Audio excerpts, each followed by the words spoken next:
Generate return for submission to EPFO. इसका अगला सब मॉड्यूल्स इंटरनेशनल वर्कर रिटर्न। यह सामान्यतः अपने लिए लागू नहीं होता है, जो अंतर्राष्ट्रीय कर्मचारी होते हैं उनका रिटर्न भरने के लिए इसका यूज किया जाता है। रिटर्न मंथ यहां डाल देते हैं, उदाहरण के लिए 04। रिटर्न का ईयर डाल देते हैं, नेक्स्ट कर देते हैं। नेक्स्ट करने पर फाइल सेव हो जाती है। जो सूचना मिलती है इसे हम ओके कर देते हैं। ओके करने पर उनकी जानकारी हमारे लिए प्रिंट रूप में मिल जाती है। इस जानकारी को प्रिंट ऑप्शन से प्रिंट कर लेते हैं। प्रिंट करने के बाद क्रॉस बटन से इसे बंद कर देते हैं। वापस जाने के लिए बैक ऑप्शन का यूज करते हैं। इसका अगला भाग डिसेबल्ड वर्कर के रिटर्न के लिए होती है। सामान्यतः इसकी जानकारी भी अपने लिए नहीं लगती है। इसे डबल क्लिक करके हम खोलते हैं। रिटर्न का मंथ, उदाहरण के लिए 04। रिटर्न का ईयर 2012। इसे डाल करके हम नेक्स्ट कर देते हैं। इससे संबंधित जानकारी स्टेटमेंट के रूप में हमें प्राप्त हो जाती है।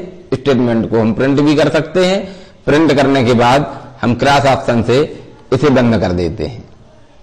इसके बाद वापस जाने के लिए बैक बटन का हम यूज करते हैं। इसका अगला भाग रिपोर्ट फॉर एम्प्लॉयर्स। प्रबंधन के लिए कोई जानकारी चाहिए है, उसके लिए इसका उपयोग किया जाता है। डबल क्लिक करके खोलते हैं। Member who have attained 58 years age. 58 साल जिनकी उम्र हो गई है उसकी जानकारी यदि चाहिए तो इस विकल्प का चुनाव करते हैं। रेंज में किसी व्यक्ति विशेष का देखने के लिए रेंज का चुनाव करते हैं। सभी कर्मचारियों का देखने के लिए ऑल विकल्प का चुनाव करते हैं।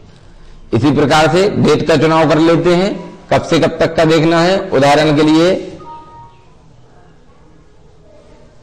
सिलेक्ट रेंज सिलेक्ट करने के लिए कहा जा रहा है। रेंज को हम सिलेक्ट कर लेते हैं।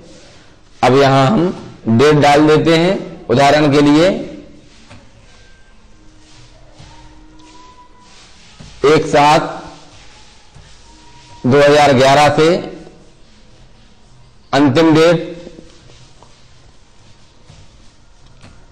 1/7/2012 के बीच की जानकारी हमें चाहिए। व्यू रिपोर्ट कर देते हैं। हमारे लिए इसकी प्रिंटेड जानकारी प्राप्त हो जाती है। प्रिंट करने के बाद इसे हम क्रॉस बटन से बंद कर देते हैं। इसी प्रकार से यदि सभी कर्मचारियों की जानकारी चाहिए तो ऑल विकल्प का चुनाव करते हैं। इसमें डेट की आवश्यकता नहीं होती है। व्यू रिपोर्ट जाने पर हमारे लिए इसका स्टेटमेंट प्राप्त हो जाता है। इसका भी हम प्रिंट निकाल सकते हैं। प्रिंट निकालने के बाद क्रॉस बटन से इसे हम बंद कर देते हैं।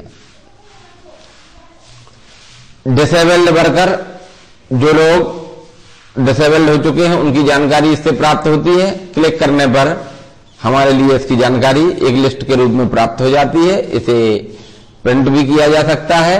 प्रिंट करने के उपरांत हम इसे क्रॉस बटन से बंद कर देते हैं। तीसरे भाग में members who have left service, जो नौकरी छोड़कर चले जाते हैं उनकी जानकारी है। इसमें भी रेंज है। यदि डेट की रेंज देना है तो हम रेंज विकल्प का चुनाव करके डेट भर देते हैं। उदाहरण के लिए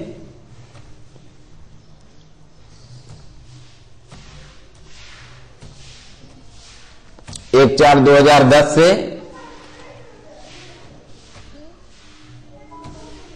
31/3/2012 तक की जानकारी चाहिए है। व्यू रिपोर्ट देखने पर हमें इसकी रिपोर्ट प्राप्त हो जाती है। इस रिपोर्ट को भी प्रिंट कर लेते हैं। प्रिंट करने के बाद क्रॉस ऑप्शन से इसे हम बंद कर देते हैं। यदि हमारे लिए सभी कर्मचारियों की चाहिए तो इसमें ऑल विकल्प का चुनाव करके पुनः व्यू रिपोर्ट देखते हैं। सभी कर्मचारियों की जानकारी इसी प्रकार से यहां हमारे लिए प्राप्त हो जाती है। क्रॉस बटन से पुनः इसे बंद कर देते हैं। वापस जाने के लिए बैक का यूज करते हैं। अगला ऑप्शन इसमें members contributing on higher wage, कोई कर्मचारी यदि हायर वेज का रहता है तो उसकी जानकारी हमारे लिए यहां से प्रिंटेड प्राप्त हो जाती है। इसका भी हम प्रिंट निकाल सकते हैं।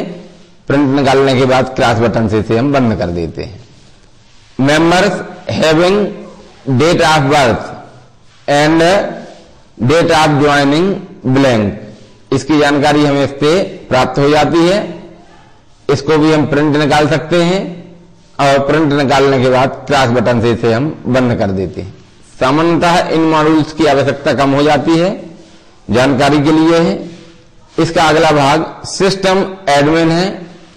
सिस्टम एडमिन मॉड्यूल्स को क्लिक करते हैं। इसमें 4 विकल्प प्राप्त होते हैं। पहला विकल्प यूजर मास्टर, यूजर की जानकारी के लिए होता है।